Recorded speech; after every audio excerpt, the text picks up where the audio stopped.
الحمد لله وكفى والصلاة والسلام على عباده الذين اصطفى أما بعد فأعوذ بالله من الشيطان الرجيم بسم الله الرحمن الرحيم وإذ قال ربك للملائكة إني جاعل في الأرض خليفة قالوا وتجعل فيها من يفسد فيها ويسفك الدماء ونحن نسبح بحمدك ونقدس لك قال إني أعلم ما لا تعلمون صدق الله العظيم رب اشرح لي صدري ويسر لي أمري واحلل عقدة من لساني يفقهوا قولي۔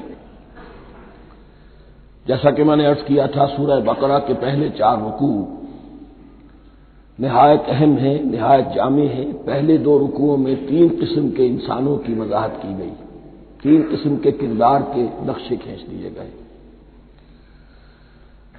تیسرے رکوع میں قرآن مجید کی دعوت کا خلاصہ آ گیا، توحید فی العقیدہ، توحید فی العمل، یعنی عبادت اللہ کی، ایمان بالرسالت، قرآن مجید کو منزل من اللہ کلام ماننا۔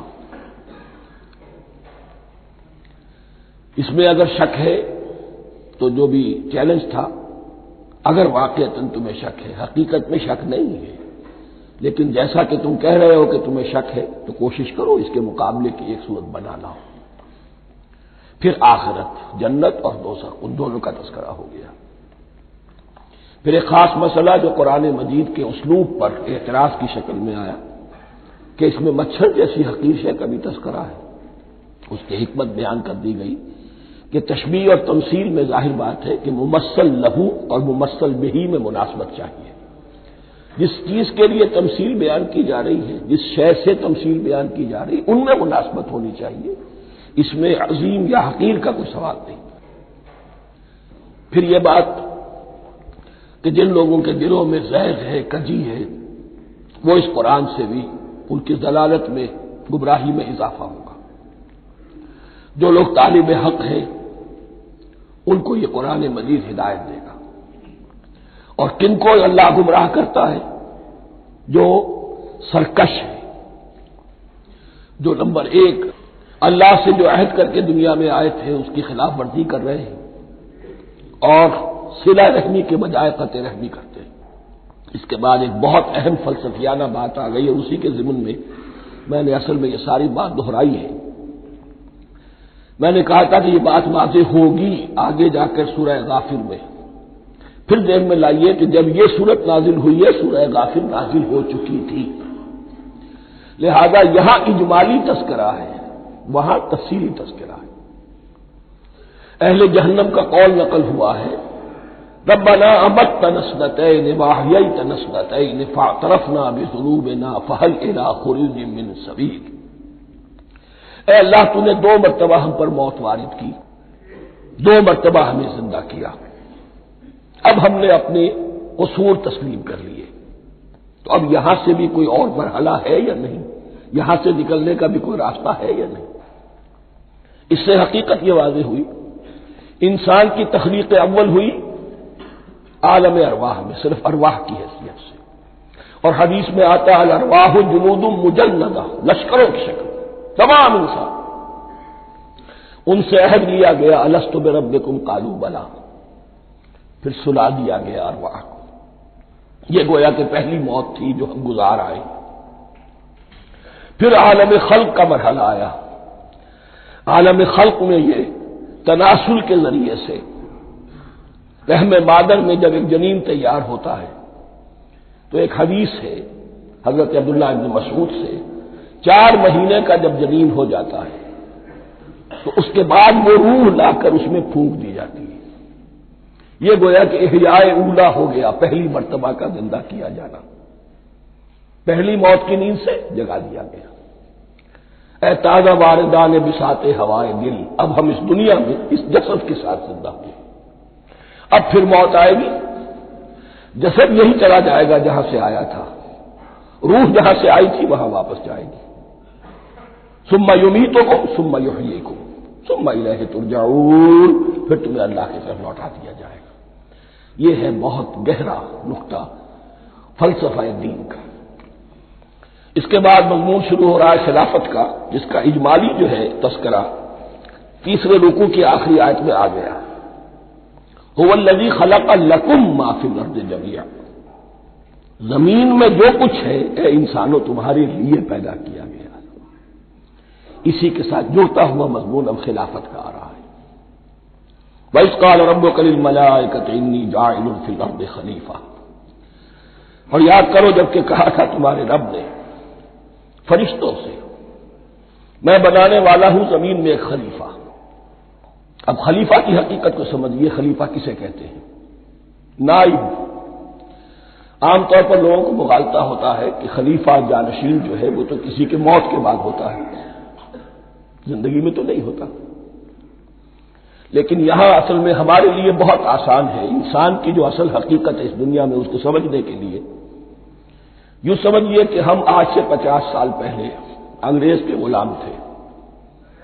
ہمارا بادشاہ یا ملکہ انگلستان میں تھا یا تھی۔ دہلی میں وائس رائے ہوتا تھا۔ وائس رائے کا کام کیا ہے؟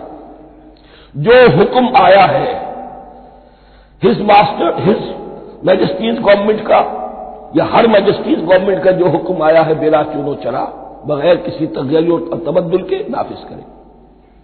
ہاں جہاں کوئی حکم وہاں سے نہیں ہے تو یہاں کے حالات میں بہترین اپنی رائے قائم کرے، غور و فکر کرے، یہاں کی مصلحتیں کیا ہے، جو چیز بھی امپائر کی مصلحت میں ہو اس کے مطابق فیصلہ کر سکتا ہے۔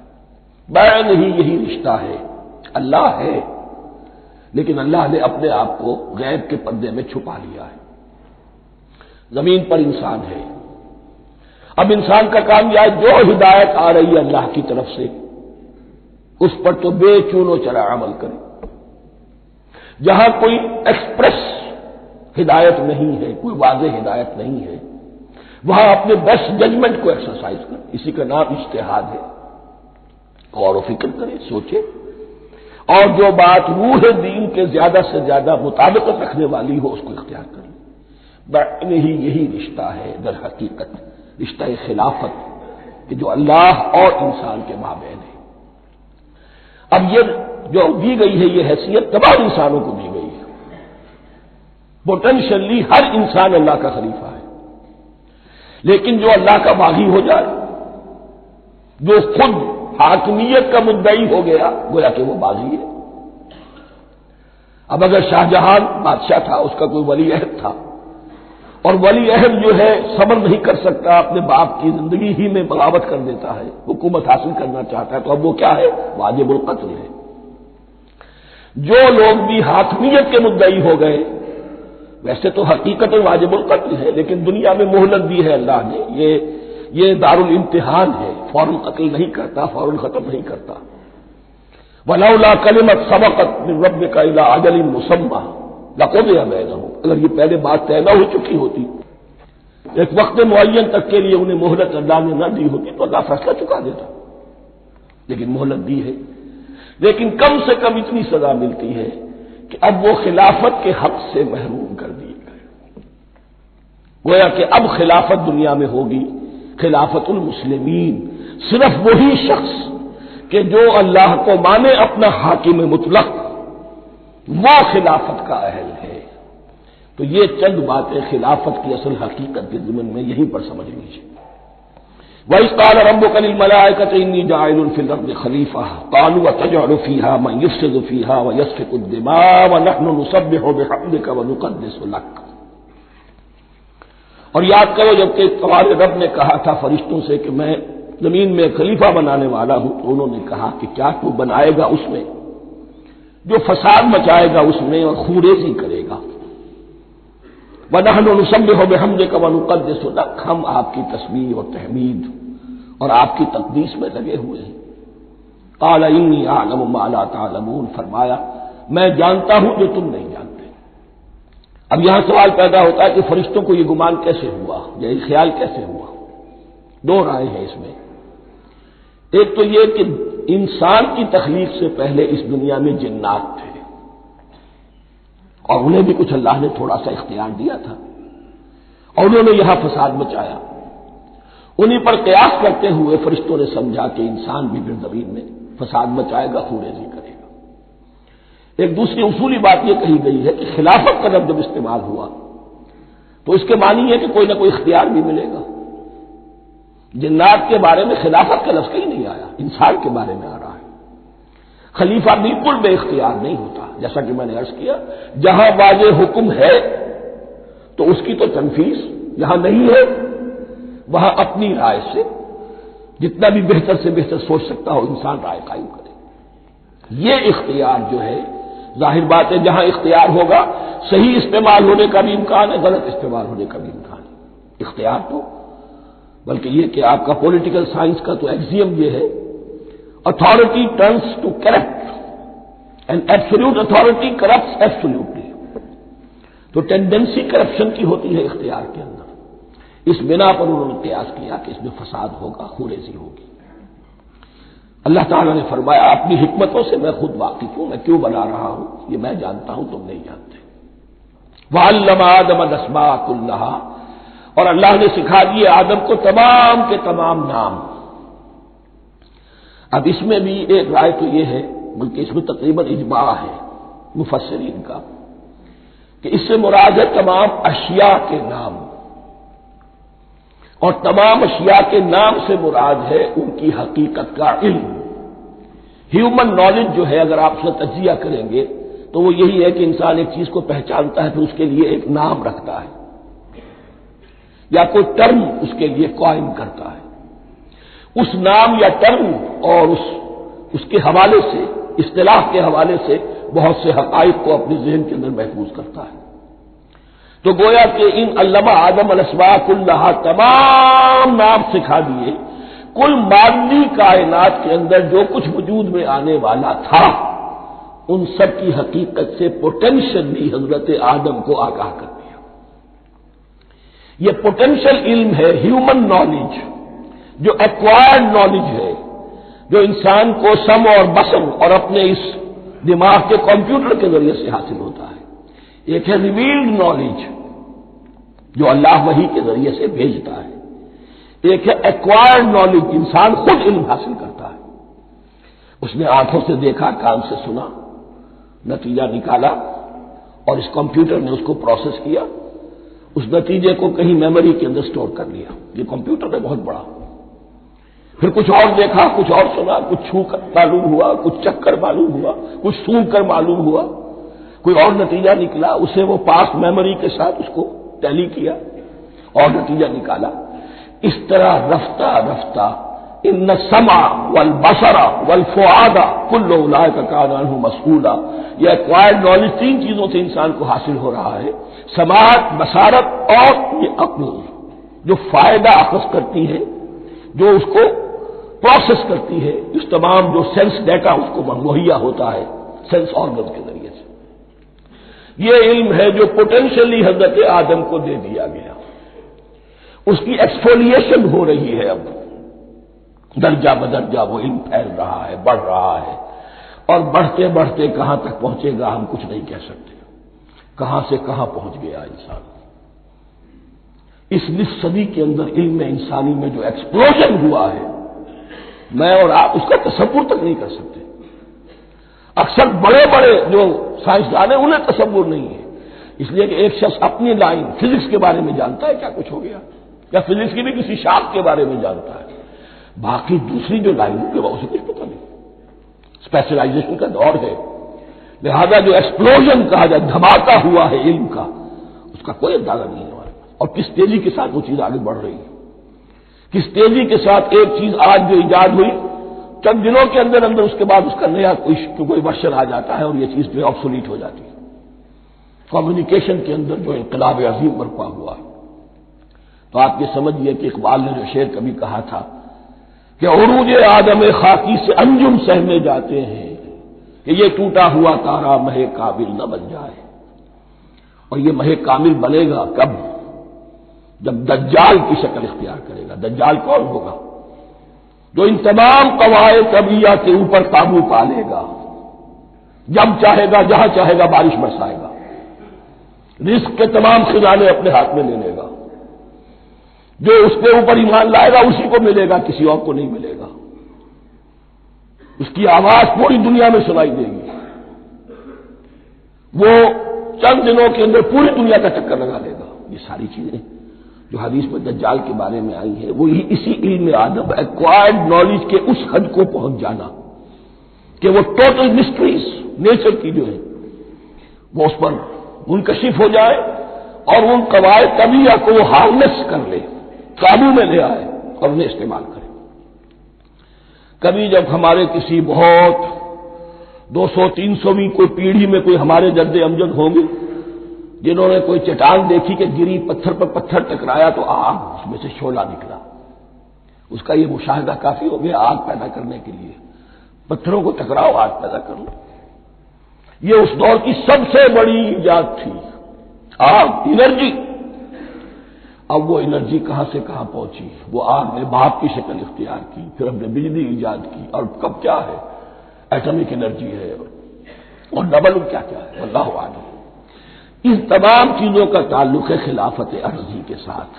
لہذا فرشتوں کو جو بتایا گیا وہ یہ ہے کہ آدم کو علم بھی دیا جا رہا ہے، صرف اختیار ہی نہیں دیا جا رہا، علم دیا جا رہا ہے۔ وَعَلَّمَ آدَمَ الْأَسْمَاءَ كُلَّهَا ثُمَّ عَرَضَهُمْ عَلَى الْمَلَائِكَةِ، پھر ان تمام اشیاء کو پیش کیا فرشتوں کے سامنے۔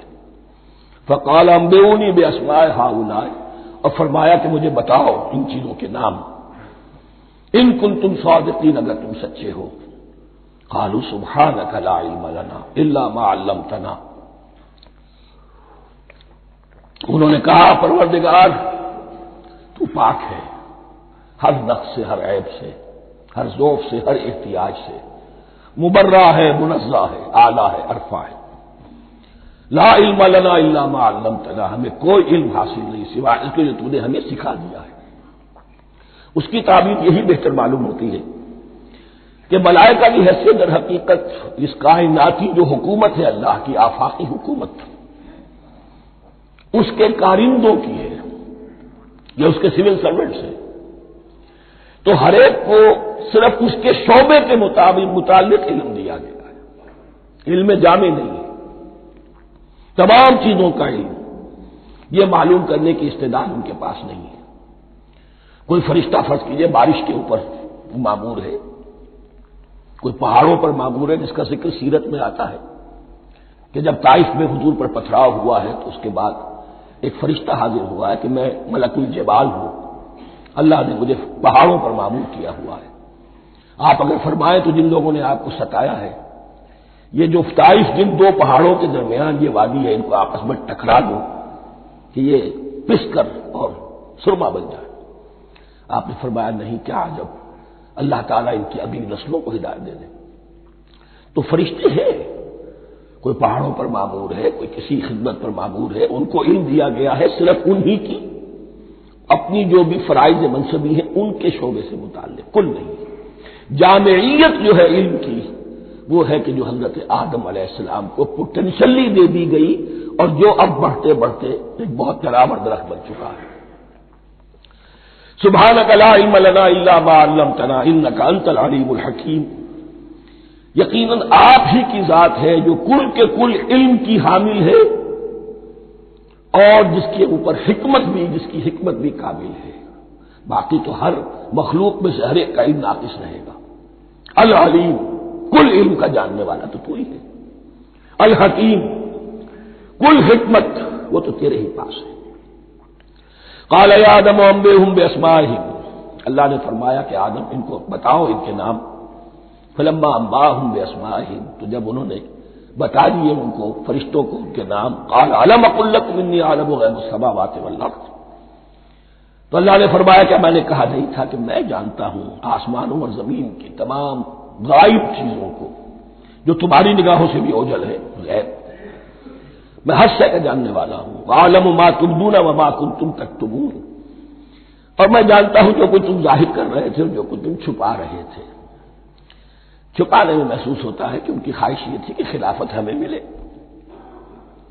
ہم خدام ادب ہیں، ہر وقت تسبیح و تحمید اور تقدیس میں مصروف ہیں، جو حکم ملتا ہے بجا لاتے ہیں، تو یہ خلافت کسی اور مخلوق کو کیوں ملے؟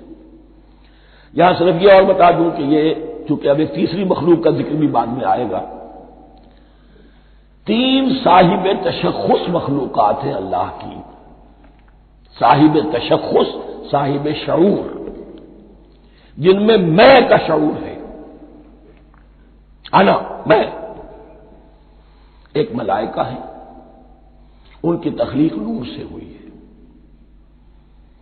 ایک انسان ہے جن کی تخلیق گارے سے ہوئی ہے۔ ایک جنات ہیں جن کی تخلیق آگ سے ہوئی ہے۔ باقی حیوانات ہیں، ان میں شعور تو ہے، خود شعور ہی نہیں ہے۔ Self consciousness, this is world of difference between consciousness and self consciousness. انسان جب دیکھتا ہے تو اس کو یہ بھی معلوم ہے میں دیکھ رہا ہوں۔ کتا بلا دیکھتا ہے، اسے یہ اندازہ نہیں ہوتا کہ میں دیکھ رہا ہوں، دیکھنے کا ایک نتیجہ ہے جو نکل آتا ہے، لیکن میں کا وجود نہیں ہے۔ یہ آنا، سیلف، ایگو، یہ انسان میں ہے، جنات میں ہے، شعور میں، اور فرشتوں میں ہے۔ ایک نوری مخلوق، ایک ناری مخلوق، ایک زمین کے اس کرسٹ میں، یہ جو مٹی اور گارے، مٹی اور پانی کا جو ملغوبہ ہے گارے کی شکل میں، اس سے بنا ہے۔ قال يا آدم انبئهم بأسمائهم فلما انبأهم بأسمائهم قال ألم أقل لكم إني أعلم غيب السماوات والأرض وأعلم ما تبدون وما كنتم تكتمون وإذ قلنا للملائكة اسجدوا لآدم فسجدوا إلا إبليس۔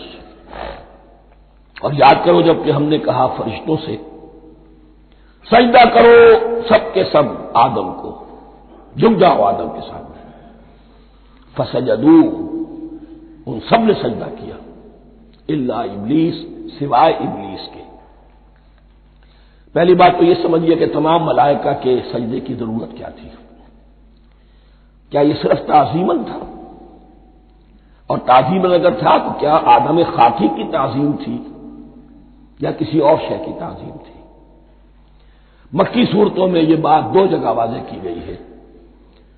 فَإِذَا سَوَّيْتُهُ وَنَفَخْتُ فِيهِ مِن رُّوحِي فَقَعُوا لَهُ سَاجِدِينَ۔ جب میں اس آدم کی تخلیق مکمل کر لوں اور اس میں اپنی روح میں سے پھونک دوں، تب گر پڑنا اس کے سامنے سجدے میں۔ تعظیم اگر ہے تو آدم خاکی کی نہیں ہے، اس کے اندر جو ڈیوائن ایلیمنٹ ہے، جو ڈیوائن سپارک ہے، جو روح ربانی ہے، میری روح، اس کی ہے۔ اور نمبر 2، اس کی حکمت کیا ہے، علت کیا ہے، غرض و غائب کیا ہے؟ جیسا کہ میں نے عرض کیا، اس کائنات کی اس حکومت کے کارندے تو وہ ہیں۔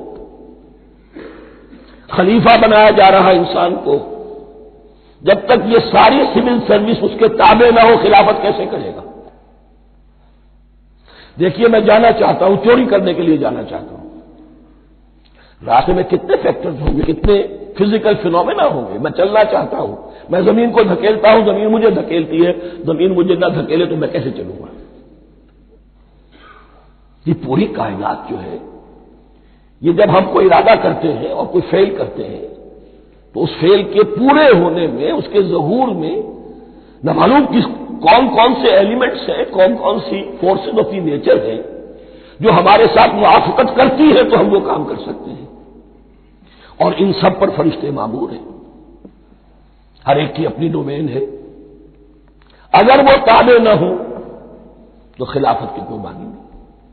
خلافت دی گئی ہے، یہ ادھر جانا چاہتا ہے جانے دو، یہ نماز کے لیے مسجد میں جانا چاہتا ہے جانے دو، یہ چوری کے لیے نکلا ہے نکلنے دو، اس لیے کہ اس کو جو اختیار دیا گیا ہے، اس کے اختیار کے استعمال میں یہ تمام جو قوتیں ہیں وہ اس کے ساتھ موافقت کرتی ہیں، تب اس کا کوئی ارادہ، وہ اچھا ہو یا برا، وہ پایہ تکمیل کو پہنچ سکتا ہے۔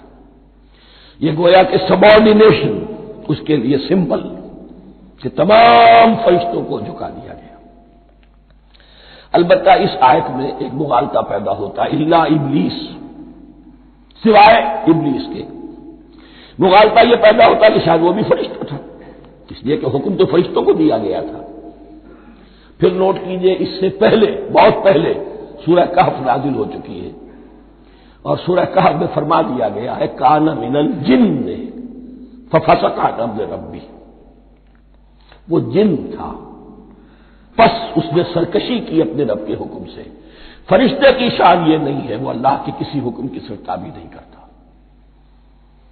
لا یعصون اللہ ما امرہم ویفعلون ما یؤمرون، وہ اللہ کے کسی حکم کی نافرمانی نہیں کرتے اور جو حکم ملتا ہے بجا لاتے. یہ جنات کے اندر اختیار تھا، جیسے اختیار انسانوں کو دیا گیا ہے. جنات میں نیک بھی ہے، بد بھی ہے، اعلیٰ بھی ہے، ادنا بھی ہے، جیسے انسانوں میں.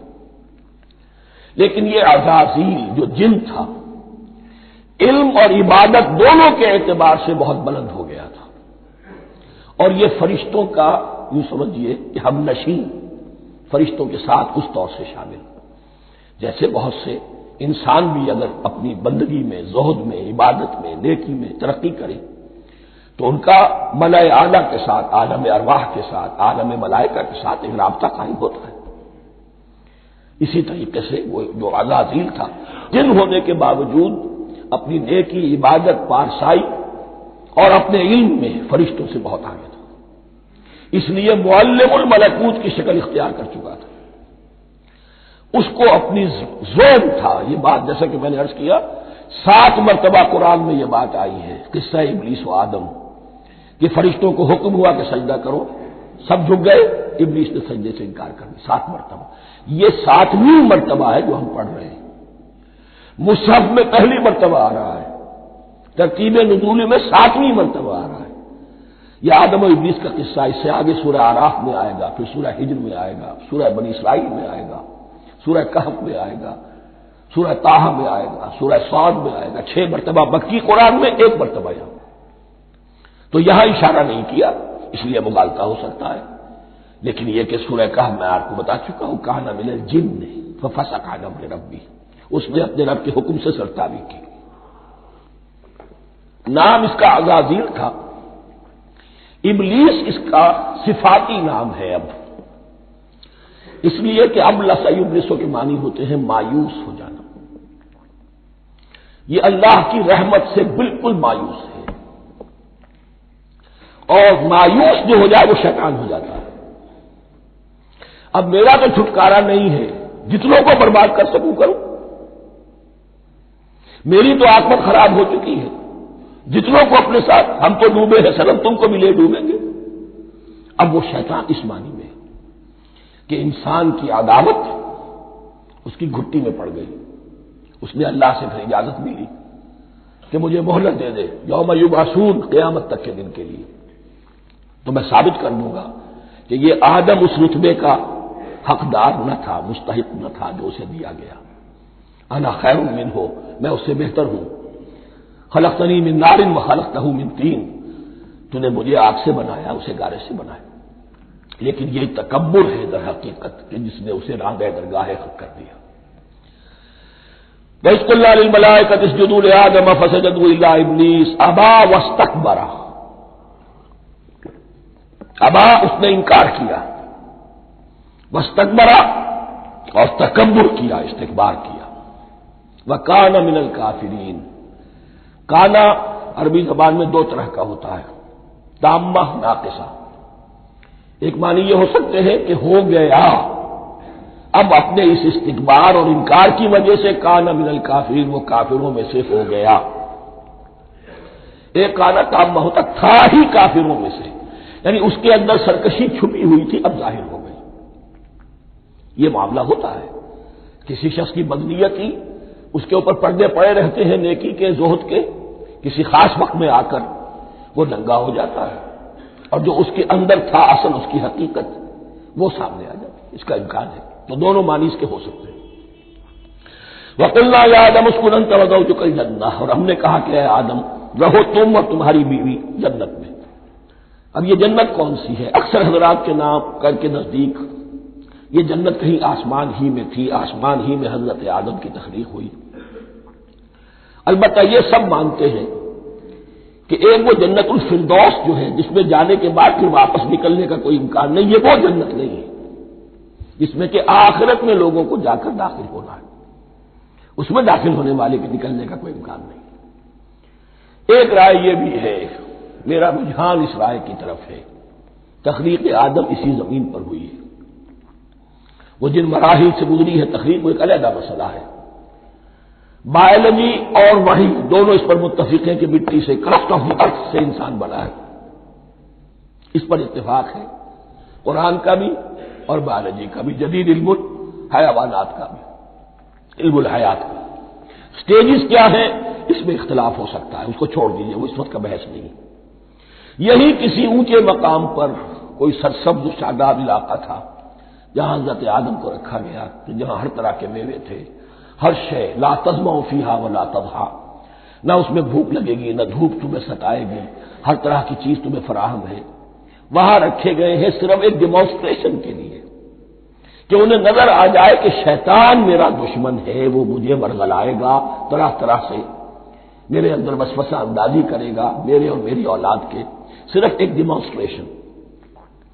اس کی مثال یوں سمجھیے کہ سلیکشن تو ہو گیا، سی ایس پی گریڈ میں کوئی شخص آ گیا ہے، لیکن اب وہ سول سروس اکیڈمی میں رکھا جا رہا ہے۔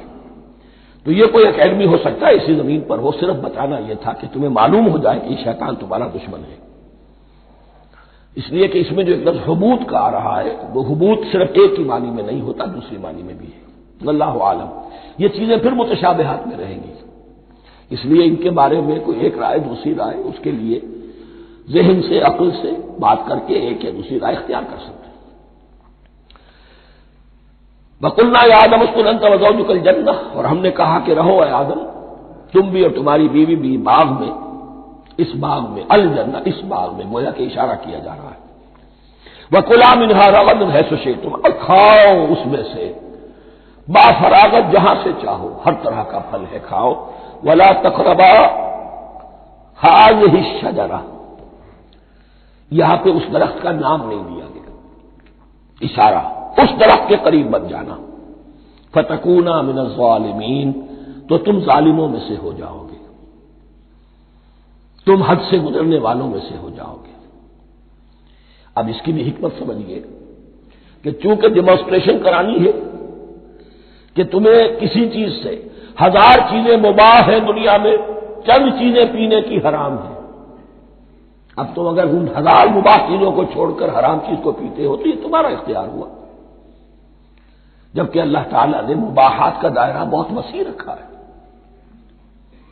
جس سے چاہو چند رشتے ہیں جو بیان کر دیے گئے، یہ حرام ہے، محرمات ہے، ابدیہ ہے، ان سے تو شادی نہیں ہو سکتی، باقی کسی مسلمان عورت سے دنیا کے کسی کونے میں وہ شادی کر سکتے، کروڑوں کے آپشنز آپ کے لیے خالی کھلے ہیں، لیکن پھر بھی انسان شادی نہ کرے، زنا کرے، یہ گویا کہ اس کی اپنی خباثت نفس ہے۔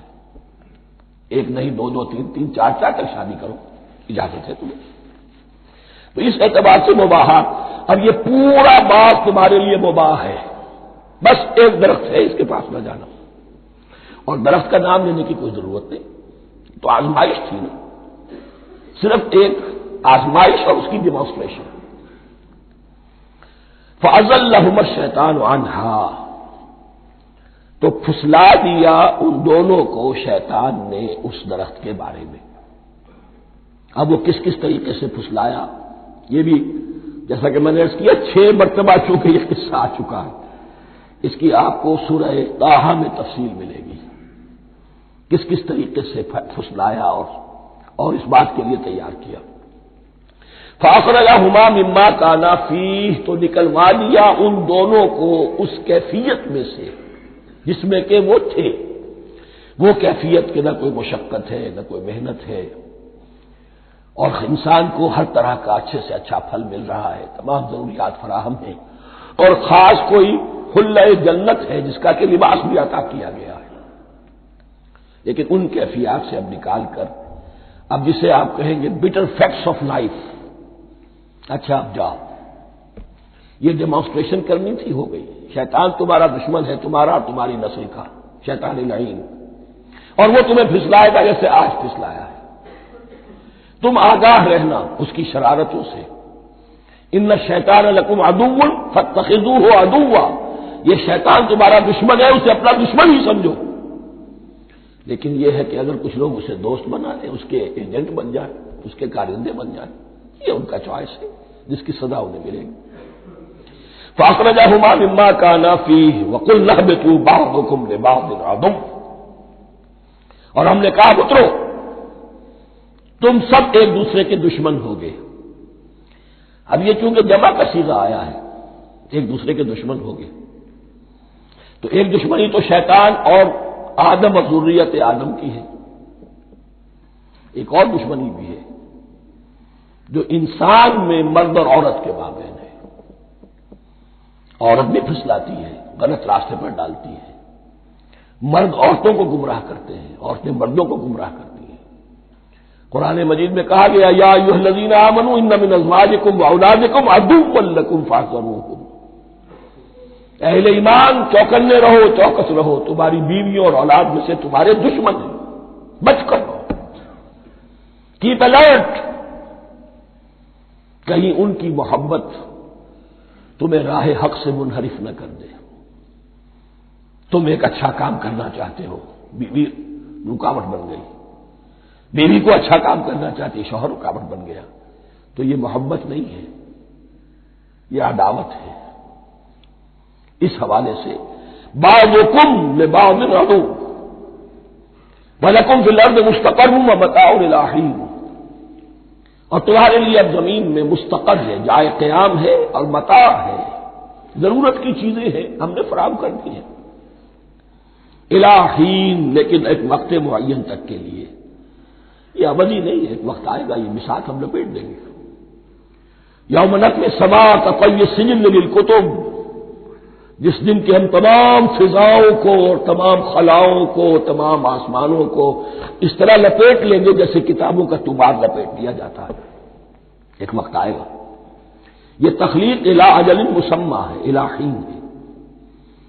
فتلقى آدم من ربه کلمات فتاب علیہ، تو سیکھ لیے، حاصل کر لیے آدم نے اپنے رب سے کچھ کلمات، تو اللہ نے ان کی توبہ قبول کر لی۔ اب اس کی وضاحت سورہ اعراف میں ہے، یہ تو چونکہ پس منظر میں وہ 2/3 قرآن موجود ہے، اس کی وضاحت کیا ہے کہ حضرت آدم میں سخت پشیمانی پیدا ہوئی ہے، میں نے کیا کیا، مجھ سے خطا سرزد ہو گئی، اللہ کے حکم کی میں نے خلاف ورزی کی، لیکن ان کے پاس الفاظ نہیں تھے کن الفاظ میں اللہ سے استغفار کریں، کن الفاظ میں اللہ سے معافی چاہیں۔ اللہ کی رحمت یہ ہوئی کہ اللہ نے الفاظ نے خود تلقین فرما دی، یہ اللہ کی شان رحیمی ہے۔ اصل شے جو ہے وہ انسان کے اندر گناہ پر ندامت کا پیدا ہو جانا ہے، یہ اصل توبہ ہے۔ علامہ اقبال نے جو بڑی اپنی آغاز ان فوانش شباب میں جو اشعار کہے تھے، ان میں سے ایک شعر کو سن کر پھڑک اٹھے تھے اس وقت کے اساتذہ بھی، موتی سمجھ کے شان کریمی نے چن لیے قطرے جو تھے میرے عرق انفعال کے، انفعال کہتے ہیں شرمندگی کو، شرمندگی سے میری پیشانی پر جو پسینے کے قطرے نمودار ہو گئے، میرے پروردگار کو وہ اتنے عزیز ہوئے، اس نے انہیں موتی کی طرف چن لیا۔ موتی سمجھ کے شان کریمی نے چن لیے قطرے جو تھے میرے عرق انفعال کے، تو فتلقى آدم من ربه کلمات، ان پر پچھتاوا ہوا، ندامت ہوئی، اللہ نے انہیں الفاظ، وہ الفاظ کیا تھے وہ سورہ اعراف میں ہیں، ربنا ظلمنا انفسنا وان لم تغفر لنا وترحمنا لنكونن من الخاسرین، اے اللہ ہم نے اپنی جانوں پر ظلم کیا ہے، اور اگر تو نے ہمیں بخش نہ دیا اور رحم نہ فرمایا تو ہم تو خسارہ والوں میں ہو جائیں گے، تباہ ہو جائیں گے، برباد ہو جائیں گے۔ یہی پر فوری تقابل موجود ہے، غلطی ابلیس سے بھی ہوئی، حکم سے سرتابی ہوئی، لیکن اس پر ندامت نہیں ہوئی، تکبر کی بنا پر اور اکڑ گیا، انا خیر منہ،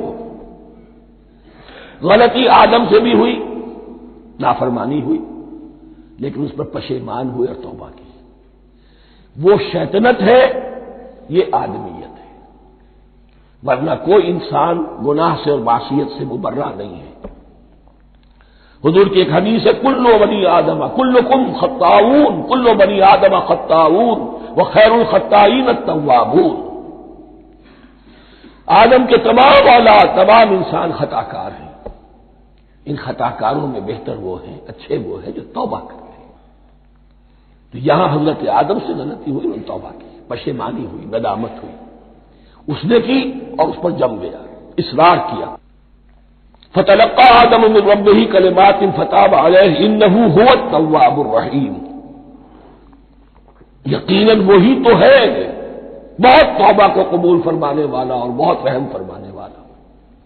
یہ نوٹ کیجئے گا، توبہ کا لفظ دونوں طرف سے آتا ہے، بندہ بھی تواب، وخیر الخطائین التوابون، تواب بندے بھی ہو گئے، تواب اللہ بھی ہے۔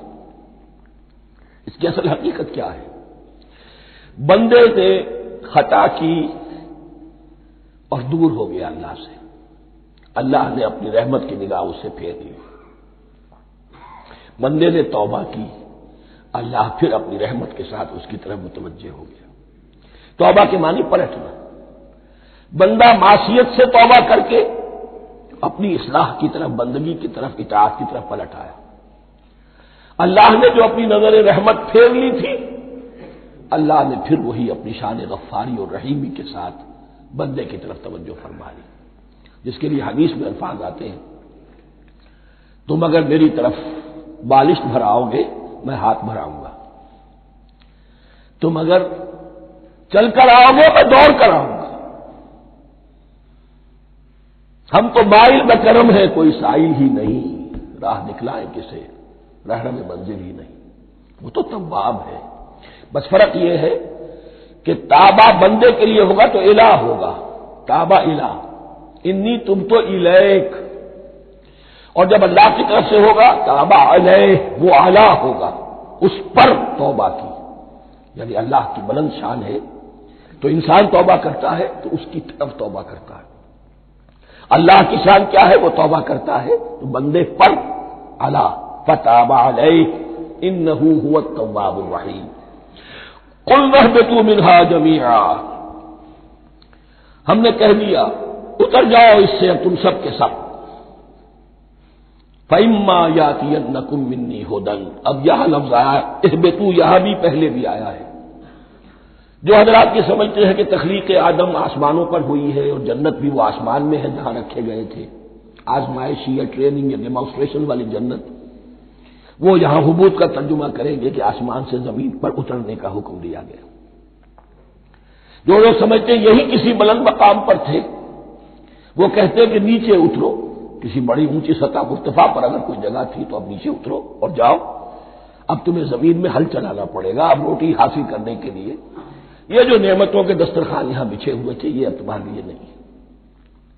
اس کے لیے اس معنی میں اس لفظ کا استعمال جو ہے وہ آ جائے گا آگے چل کر اسی سورہ بقرہ کے اندر، کہ اس معنی میں بھی سورہ بقرہ کے 7ویں رکوع میں یہ لفظ استعمال ہوا ہے، تو امکان اس کا بھی ہے۔ بس اس سے آگے ادھر یا ادھر کی زیادہ بحث کرنے کا یہ موقع دورہ ترجمہ قرآن میں نہیں ہے۔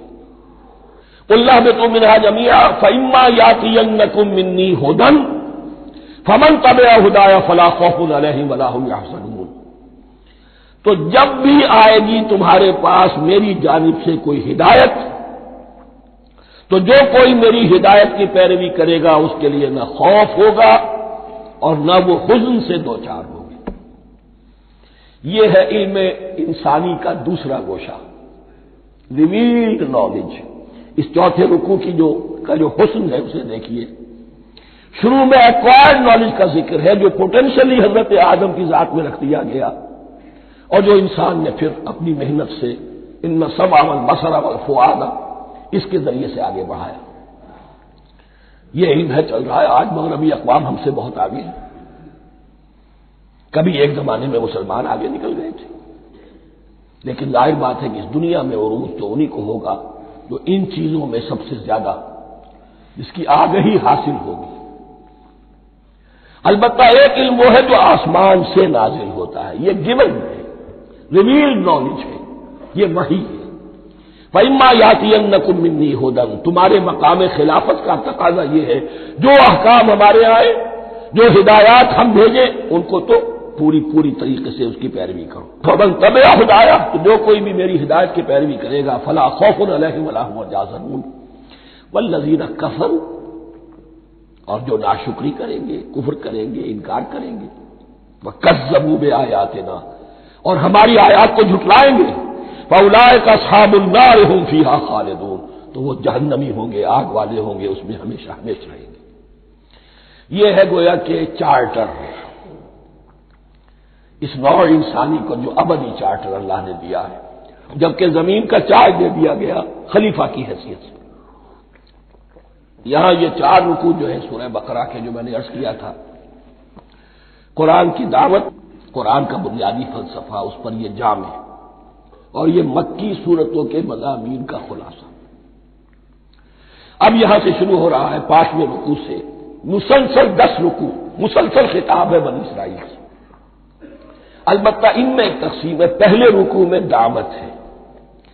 دعوت جب ہوتی ہے تو آمادہ کرنا، تشویق، ترغیب، دل جوئی، نرمی، یہ دعوت کے اجزاء لا ينفک ہیں، اس کے بغیر دعوت مؤثر نہیں ہوتی۔ لہذا ان 7 آیات میں یہ یوں سمجھیے کہ ان 10 رکوعوں کے لیے یہ بمنزلہ فاتحہ ہے، جیسے سورہ فاتحہ 7 آیتوں کی، ایسے ہی اس دعوت سابقہ امت مسلمہ کو دعوت دی جا رہی ہے۔ تو کس طرح دی جا رہی ہے؟ یہ کون تھے؟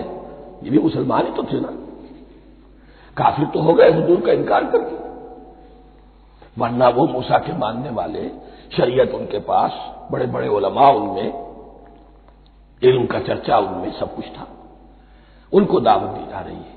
لیکن میں اس لیے آپ کو چاہتا ہوں، اس کو توجہ دلا رہا ہوں، آج اگر مسلمانوں میں جو غافل ہو گئے، اپنی حقیقت کو بھول گئے، اپنے فرض منصبی سے غافل ہو گئے، دنیا کے اور قوموں کی طرح کی ایک قوم بن کر رہ گئے، اگر کوئی ایک داعی گروہ کھڑا ہو، کوئی جماعت، کوئی فرد، اور اس سے جماعت بنے، تو ظاہر بات ہے سب سے پہلے اسے اسی امت کو دعوت دینی ہوگی، اس لیے کہ دنیا تو اسلام کو پہچانے گی اس امت کے حوالے سے۔ فزیشین ہیل بائی سیلف، پہلے یہ تو ٹھیک ہو، یہ کہیں پر صحیح اسلام کا نمونہ پیش کرے تو دنیا کو دعوت دے سکو گے، آؤ دیکھو یہ ہے اسلام۔ اس لیے ان کو جو دعوت دینے کا اسلوب ہونا چاہیے وہ عکس ہوگا اس اسلوب کا جو ان 7 آیات میں ہمارے سامنے آ رہا ہے۔ یا بنی اسرائیل اذکروا نعمتی التی انعمت علیکم، اے بنی اسرائیل، اسرائیل کو سمجھ لیجئے، یہ مرکب لفظ ہے، اسم، اسی سے اسیر بنا ہے، اسیر جو کسی کا قیدی ہوتا ہے۔ ایل عبرانی میں اللہ کے لیے ہے، اور اسرائیل کا ترجمہ ہے عبداللہ، اللہ کا غلام، اللہ کے ساتھ بندھا ہوا اس کی اطاعت کے قلاتے کے اندر۔ تو یہ اسرائیل یہ لقب ہے حضرت یعقوب علیہ السلام کا۔ ان کے 12 بیٹے تھے، 12 بیٹوں سے جو نسل چلی وہ بنی اسرائیل ہے، انہی میں حضرت موسیٰ کی بعثت ہوئی اور تورات انہیں دی گئی، پھر یہ ایک بہت بڑی امت بنے۔ ان پر 4 ادوار آ چکے تھے قرآن مجید کے نزول کے وقت تک، 2 مرتبہ اللہ کی رحمت کی بارشیں ہوئی، انہیں عروج نصیب ہوا، 2 مرتبہ ان کو دنیا پرستی، شہوت پرستی، اللہ کے احکام کو پسپش ڈال دینے کی سزا میں عذاب کے کوڑے ان پر برسے۔ اس کا ذکر آئے گا سورہ بنی اسرائیل کے پہلے رکوع میں۔ اس وقت جب کہ قرآن نازل ہو رہا ہے، اس وقت وہ اپنے اس زوال کے دور میں تھے۔ حال یہ تھا کہ حضور صلی اللہ علیہ وسلم کی بعثت سے پہلے ہی 2nd ٹیمپل بھی شہید کیا جا چکا تھا، گرایا جا چکا تھا۔ حضرت سلیمان نے جو بنایا تھا ہیکل سلیمانی، جس کو یہ 1st ٹیمپل کہتے ہیں، اسے نیبوکدنضر نے گرا دیا تھا حضرت مسیح سے بھی کئی 100 سال پہلے۔ لیکن اس کے بعد پھر یہ رومنز نے سن 70 عیسوی میں حضور کی ولادت سے 500 برس پہلے ان کا یہ یروشلم تباہ و برباد ہوا، اس میں لوگوں کو قتل کیا گیا، قتل عام ہوا، اور 2nd ٹیمپل جو ہے وہ بھی گرا دیا گیا، جو اب تک گرا پڑا ہوا ہے۔ صرف ایک ویلنگ وال ہے جس کے پاس جا کر یہودی جو ہے ماتم کر دیتے ہیں، روتے ہیں، اور اب وہ بنانے پر تلے ہوئے ہیں اپنا 3rd ٹیمپل، اس کے نقشے بن چکے ہیں، بلو پرنٹ بن چکے ہیں۔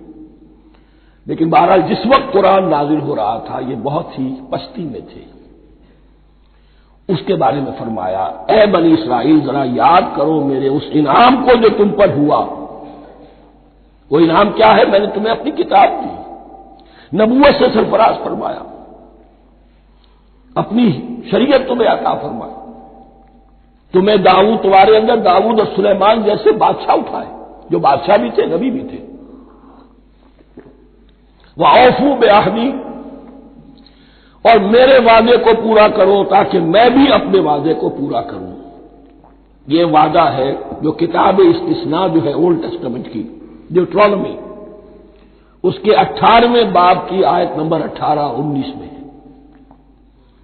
حضرت موسیٰ سے خطاب کر کے اس میں اللہ نے یہ الفاظ فرمائے، میں ان کے بھائیوں میں سے تیرے مانند ایک نبی برپا کروں گا اور اس کے منہ میں اپنا کلام ڈالوں گا، اور وہ وہی کچھ بتائے گا جو میں اس سے کہوں گا۔ یہ گویا کہ حضرت موسیٰ علیہ السلام کی امت کو بتایا جا رہا تھا کہ نبی آخر الزماں آئیں گے اور تمہیں انہیں قبول کرنا ہے۔ قرآن مجید میں اس کا بڑا تفصیلی ذکر سورہ اعراف میں آئے گا انشاءاللہ، لیکن یہاں فرمایا اوفوا بعہدی اوف بعہدکم، تم میرا عہد پیرا پورا کرو، میرے اس نبی کو تسلیم کرو، اس پر ایمان لاؤ، اس پر کی صدا پر لبیک کہو، تو میں تمہیں میرے انعام و اکرام اور بڑھتے چلے جائیں گے۔ وَإِيَّایَ فَارْہَبُونْ، اور صرف مجھ سے ڈرو۔ وَآمِنُوا بِمَا أَنزَلْتُ مُصَدِّقًا لِمَا مَعَكُمْ، اور ایمان لاؤ اس پر جو میں نے نازل کیا ہے، جو تمہارے پاس جو تورات ہے اس کی تصدیق کرتے ہوئے آیا ہے۔ اس کے دو معنی ہے، ایک تو قرآن تصدیق کرتا ہے تورات کی اور انجیل کی، فیہا ھدی ونور، فیہ ھدی ونور، اور دوسرے یہ کہ قرآن اور محمد صلی اللہ علیہ وسلم ان پیشین گوئیوں کے مصداق بن کر آئے ہیں جو تورات میں تھی، ورنہ وہ پیشین گوئیاں جھوٹی ثابت ہوتی۔ ان کے مصداق کون ہے؟ قرآن اور محمد صلی اللہ علیہ وسلم، یہ دونوں معنی اس کے ہیں۔ وَآمِنُوا بِمَا أَنزَلْتُ مُصَدِّقًا لِمَا مَعَكُمْ وَلَا تَكُونُوا أَوَّلَ كَافِرٍ بِهِ، اور دیکھو تم ہی سب سے پہلے ان کا کفر کرنے والے نہ بن جاؤ۔ تمہیں تو سب کچھ معلوم تھا، تم تو منتظر تھے، تم تو آخری نبی کے انتظار میں تھے اور ان کے حوالے سے دعائیں کیا کرتے تھے کہ اللہ اس نبی آخر الزمان کے واسطے سے ہماری مدد فرما اور کافروں کے مقابلے میں ہمیں فتح عطا فرما۔ یہ آئے گا آگے چل کر اسی سورہ بقرہ کے اندر۔ لیکن اب تم ہی سب سے بڑھ کر کافر ہو گئے، تم ہی سب سے بڑھ کر دشمن ہو گئے۔ وَلَا تَكُونُوا أَوَّلَ كَافِرٍ بِهِ وَلَا تَشْتَرُوا بِآيَاتِي ثَمَنًا قَلِيلًا، اور دیکھو میری ان آیات کے عوض حقیر سی قیمت قبول نہ کرو۔ یہ آیات الہیہ ہیں، ان کو رد کر رہے ہو، کس لیے؟ ہماری مسندیں، ہماری حیثیت، ہماری چودراہٹیں، کہیں ان پر کوئی آنچ نہ آ جائے۔ حقیر سی چیزیں، یہ صرف اس دنیا کا سامان ہے، اس کے سوا کچھ نہیں۔ وَلَا تَشْتَرُوا بِآيَاتِي ثَمَنًا قَلِيلًا وَإِيَّایَ فَاتَّقُونِ، اور صرف مجھ میں سے تقوی اختیار کرو، میرا تقوی اختیار کرو۔ وَلَا تَلْبِسُوا الْحَقَّ بِالْبَاطِلِ وَتَكْتُمُوا الْحَقَّ وَأَنْتُمْ تَعْلَمُونَ، اور نہ گڑبڑ کرو حق کے ساتھ باطل کو، اور بس چھپاؤ حق کو، ذرا حالے کہ تم جانتے ہو۔ یہ بات اچھی طرح نوٹ کرنی ہے، جانتے بوجھتے کرنا، ایک ہے مغالطے میں کرنا، وہ ضلالت ہے، گمراہی ہے۔ ایک جان بوجھ کر کرنا، حق کو پہچان کر اسے رد کرنا، یہ پھر اللہ تعالیٰ کے غضب کو دعوت دینا ہے، wrath of اللہ، اس کے غضب کو دعوت دینا ہے کہ حق کو پہچان کر اس کی نفی کی جائے۔ وَأَنْتُمْ تَعْلَمُونَ، علماء یہود قرآن مجید میں آگے چل کر آئے گا، ایسے پہچانتے تھے محمد کو اور قرآن کو جیسے اپنے بیٹوں کو، یعرفونہ کما یعرفون ابناہم، ایسے پہچانتے جیسے اپنے بیٹوں کو۔ وَأَقِیمُوا الصَّلَاةَ وَآتُوا الزَّکَاۃَ، دیکھو نماز قائم کرو، زکات ادا کرو۔ وَارْکَعُوا مَعَ الرَّاکِعِینَ، اور جھکنے والوں کے ساتھ جھکو۔ یہ اول تو رکوع کو انہوں نے اپنے ہاں سے خارج کر دیا تھا، ثانیاً باجماعت نماز ان کے ہاں ختم ہو گئی تھی۔ وَارْکَعُوا مَعَ الرَّاکِعِینَ، جماعت باجماعت نماز کی طرف اشارہ ہے۔ أَتَأْمُرُونَ النَّاسَ بِالْبِرِّ وَتَنْسَوْنَ أَنفُسَكُمْ، کیا تم لوگوں کو نیکی کا حکم دیتے ہو، تقویٰ کی، پارسائی کی تعلیم دیتے ہو؟ میں کہہ رہا ہوں نا کہ اصل میں مخاطب کون ہے؟ علماء یہود، اس آیت سے ثابت ہو گیا عالم ہمارا بھی جب بھی کھڑا ہوگا اونچے سے اونچا آواز کہے گا، اعلیٰ سے اعلیٰ بات کہے گا۔ اکثر و بیشتر کا حال یہ ہے کہ ان کا اپنا کردار دیکھیے تو کوئی مناسبت ہی نہیں اس سے کہ جو وہ آج کہہ رہا ہے، جو لوگوں کو دعوت دے رہا ہے اس پر خود عمل نہیں۔ تو یہی در حقیقت علماء یہود کا کردار بن چکا تھا۔ أَتَأْمُرُونَ النَّاسَ بِالْبِرِّ وَتَنْسَوْنَ أَنفُسَكُمْ، کیا تم لوگوں کو نیکی کا حکم دیتے ہو اور خود اپنے آپ کو بھول جاتے ہو؟ وَأَنْتُمْ تَتْلُونَ الْكِتَابَ، اور یہ سب کچھ تم کر رہے ہو اس حال میں کہ کتاب پڑھتے بھی ہو، تورات پڑھتے ہو، صاحب تورات ہو۔ ہمارے بھی بہت سے علماء کا علماء سو جنہیں ہم کہتے ہیں حال یہ ہو چکا ہے، خود بدلتے نہیں قرآن کو بدل دیتے ہیں، ہوئے کس درجہ فقیہان حرم بے توفیق۔ جو صورتحال ہے صرف قرآن کا متن بچا ہوا ہے، اس کے مفہوم میں، اس کی تفسیر میں، اس کے ترجمے میں تو تحریفیں موجود ہیں، بڑی بڑی تحریفیں موجود ہیں، متن بچا ہوا ہے، وہ اس لیے کہ اللہ تعالیٰ نے اس کی حفاظت کا ذمہ لیا ہے۔ وَاسْتَعِینُوا بِالصَّبْرِ وَالصَّلَاةِ، اور مدد حاصل کرو دو چیزوں سے، صبر اور نماز۔ یہ صبر کا لفظ یہاں پر بہت قیمتی ہے، بہت بامانی ہے۔ علماء سو کیوں وجود میں آتے ہیں؟ جب وہ دنیا کے کتے بن جائیں گے تو دین کو بدنام کرنے والے ہوں گے۔ بظاہر دینی مناسب ہیں لیکن اصل میں ان کے پردے میں دنیا داری کی جا رہی ہے، صبر نہیں، بس صبر کے ساتھ اور نماز کے ساتھ، اس لیے کہ آپ صحیح راستے پر آئیں گے۔ اگر کوئی عالم دین لوگوں پر تنقید کرے گا، لولا ینہاہم الربانیون والاحبار، کیوں نہیں روکتے ان کے علماء اور ان کے اولیاء اور صوفیاء ان کو حرام کھانے سے اور جھوٹ بولنے سے؟ اگر کوئی شخص روکے گا اس کو پھر نذرانے تو نہیں ملیں گی، اس کی خدمتیں تو نہیں ہوگی۔ اگر تو دنیا میں صبر اختیار کرنا ہے تب تو آپ حق بات کہہ سکتے ہیں، اور اگر دنیاوی ایمبیشنز ہے تو پھر آپ کو کہیں نہ کہیں کمپرومائز کرنا پڑے گا۔ وَاسْتَعِینُوا بِالصَّبْرِ وَالصَّلَاةِ، صبر اور نماز۔ وَإِنَّهَا لَكَبِیرَةٌ، اور یقیناً یہ بہت بھاری شے ہے، بہت بھاری شے ہے۔ عام طور پر خیال یہ ہے کہ انہا کی ضمیر صرف صلاۃ کی طرف جاتی ہے، نماز بہت بھاری ہے۔ ایک رائے یہ ہے کہ نہیں، یہ پورے طرز عمل کی طرف جا رہی ہے، یہ طرز عمل کہ خود صبر کرو، اس دنیا میں صبر کرو، دنیا اور دنیا کے متعلقات میں کم سے کم پر قانع ہو جاؤ اور حق کا بول بالا کرنے کے لیے میدان میں آ جاؤ، یہ طرز عمل۔ اور اس میں پھر نماز، الصلاۃ و عماد الدین۔ وَإِنَّهَا لَكَبِیرَةٌ إِلَّا عَلَى الْخَاشِعِینَ، یہ یقیناً بہت بھاری چیز ہے، یہ روش، یہ رویہ بھی بہت بھاری اور نماز بھی بہت بھاری ہے، سوائے ان خشوع رکھنے والوں کے، ڈرنے والوں کے، جن کے دل جھک گئے ہیں اللہ کے سامنے۔ الذین یظنون انہم ملاقو ربہم، جنہیں یہ یقین ہے کہ انہیں اپنے رب سے ملاقات کرنی ہے، جیسا کہ میں نے شروع میں توجہ دلائی تھی، وبالآخرۃ ہم یوقنون، یہ ایمان بالآخرت ہے جو انسان کو سیدھا رکھتا ہے عمل کے میدان میں۔ الذین یظنون انہم ملاقو ربہم وانہم الیہ راجعون، اور جنہیں یہ یقین ہے کہ بالآخر اسی کی طرف ہمیں لوٹنا ہے۔ بارک اللہ لی ولکم فی القرآن العظیم ونفعنی وإیاکم بالآیات والذکر الحکیم۔